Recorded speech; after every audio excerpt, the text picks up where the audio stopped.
toksai tiesiog darinys yra prie pat Matos upės. Ir plaukimas tai tik pradžioje leidimas, įprastai paukščius plaukiam stebėti. Tai va, ir jisai labai svarbus ežeras, ypatingai migruojantiem paukščiam.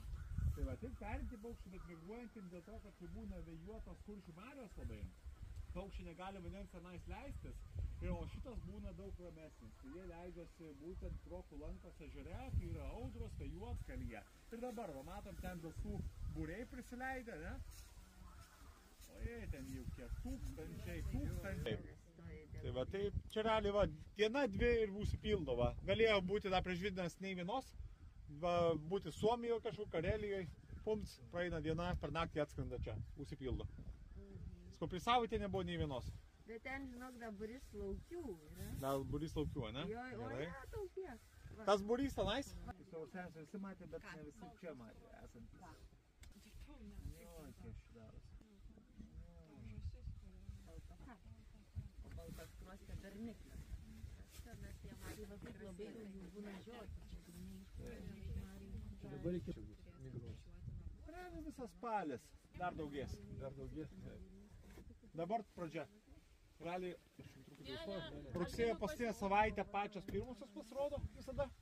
Tai va, spalio pradžių, va, tai va, įgauna po truputį piką, apie spalio 15 būna jau daugiausiai. Apie spalio 15-20 kažkur va, tuo laiku jau būna masė. Tai va, po truputį mažėja, lapkritį skaičiai ir priklauso paskui, kada žiema ateina.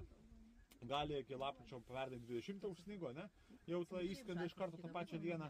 Jeigu neužsnigs, gali iki gruodžio vidurio užsilikti dar pavienės. Tai va, priklausomai ar šalta. Mano realiai gyvena. Per Kalėdas dažnai vyksta kalėdinis maratonas toksai, paukščių stebėjimo renginys. Tai be kiekvienais metais Stemono deltoje dar būna viena kita žąsis. Dabar tokios žiemos, kai būna, kad dar šlapia, tai ten du ereliai virš fermos suka ratus. Kiek jiems trunka čia nueis, skristi iki Europos? Greitai, ne? Kaip minėjau, du tai padaug, 70-80 km per valandą greičiu skrenda, tiesia linija 1000 km. Tai viena naktis neužtrunka. Tai kiek čia apie 12 valandų kažkur, ne? 12 Nesustoja. Tai jos ten stoja, o pakyla vakare, temstant, tai ryte nusileidžia. Tai sakau, va šitos žąsys, tai aš manau, kad jos atskrido šiandien arba vakarą, ką tik, nes nebuvo, aš dar buvau prieš 2 dienas, taigi. Tai ir dar tundrinių nebuvo. Tai realiai jos parvarė, per naktį galėjo atskristi iš Karelijos. Tai skrenda pasimaitinti visada. Tai va yra keli užskridimai per pietų, žmonės netrukdo panašiai. Tai va, jos pasimaitina, ryte įskridusios su saulės tekėjimu, skrenda, va gali skristi į Drevernos, pavyzdžiui, laukus, į Klaipėdos. Papasakokit. Įdomu. Nu, kai jį užliejo, tai girdėjo kaip kažkas kriokė. Kriokė, ne? O tai kriokė... Taip, taip. O kriokti reiškia verkti. Nu, šitai tai vanduogi, krokai yra. Nu, galit paskaityti, ten yra legenda apie tai, kad Ale čia buvo kaimas, paskui jį užliejo. O jeigu aukštai danguje paukščius matai skrenda, ar yra kaip atskirti žąsis ar antis? O, čia jūriniai daug. Žąsis ar antis? Nu, labai toli, neturi žiūronų, bet vat, nu, vat įdomu, žinai. Tai vat, antis šiaip tik veikia aukštai ir V raide, tai tik žąsys skrenda. O kaip jūriniai du virš mūsų laukia, kuris pirmas nusibaigs iš mūsų maitos. Kaip grifai, ne? Tai va. Tai labai aukštai V raide, tai jau žąsis. Tik žąsiai skrydis pakankamai lėtai masuoja. Antis va, antis taip masuoja, ne? Nes tulpis sparniukai. O žąsis? Tai vaikį lauką aš leidžiu. Aha, įdomu. Tai va, antis pasuoja. O burų dydžiai gali būti tos... Antis vengia skristi V raide, jos beveik neskris V raide. Jos padirkais būriais. Toks debesiškas pasidraikęs, tai iškai skristi. Bet šiaip V raide va tokia, kad skristų antis neskris. Tai va, žąsys tik skrenda. Ir aukštai, jeigu tai tik žąsys. O gervės? Gervės, dažniausiai žąsis sumaišo su korbanai irgi V raide gali skristi ir aukštai. Jūsų kaimynai per du namus. Nu tai dabar žąsų matėm? Monitoringų šitą žiūrėjom, reikėdavo kas savaitę, kas dvi suskaičiuoti kelis metus. Čia pradžioje, pirmą savaitę pikas. Taip yra, bet metodika gali kokį 500 paklaidą padaryti, bet čia nieko blogo.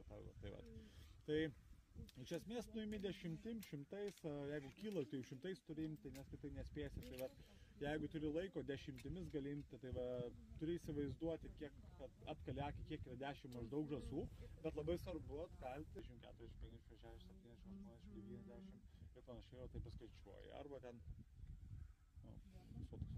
arba po 50, arba po 100. Va, tarkim, kyla būna, realis pakelia, ne, ir tau reikia ore staigiai primesti, tai ta 100 tavarai. 100, 200, 300, 400, 500. Nematėm šiandien. Ir panašiai. Tai va, gervės skrenda. Dėl ko snapai tokie stambus, ne? Ne. Atvirkščiai. Jos turi stambiausią snapą. Rupšnoti reikia galingo labai snapas. Tos kaip gulbius, didelis snapas, ne? Tai tikrai jau pieva turi būti didelis, daug turi rupšnot, pati stambi žąsis, daug reikia lesti, ne? Tuo tarpu kuo... Mažu įsiveda.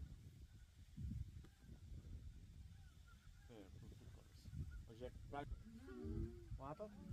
Šita žiemoja Rumunijoje ir skrendavo pro Nemuno deltą. Tai va, ir skrenda į tolimą. Buvo antra pusė balandžio 1 savaitė, kai praskrenda Lietuvą. Vidurys, spalio pradžia yra tas laikas, kai praskrenda ir Balta višta ir mažas tapukas. Juoda akytė, balta vytas. Ir juodas kaklas. Čia per vidurį labiau, kai kaklas juodas. Tarp jų. Bent 4, mačiau, 5. Ir cyplė po to. Dabar geris pilkas. Nu kažkokia šviesesnė matau, bet tokia pilka. Baltas veidukas bus. Grinai galvytis, žiūrėk. Nes tas matau būna toksai tikras. Matot? Aš nematau. Dakytė, balta veidukas. Ir juodas kaklas. Čia per vidurį labiau, kai Kaklas juodas. Tarp jų. Bent 4, mačiau, 5. Ir cyplė po to. Dabar geris pilkas. Nu kažkokia šviesesnė matau, bet tokia pilka. Baltas veidukas bus. Grinai galvytis, žiūrėk. Nes tas matau būna toksai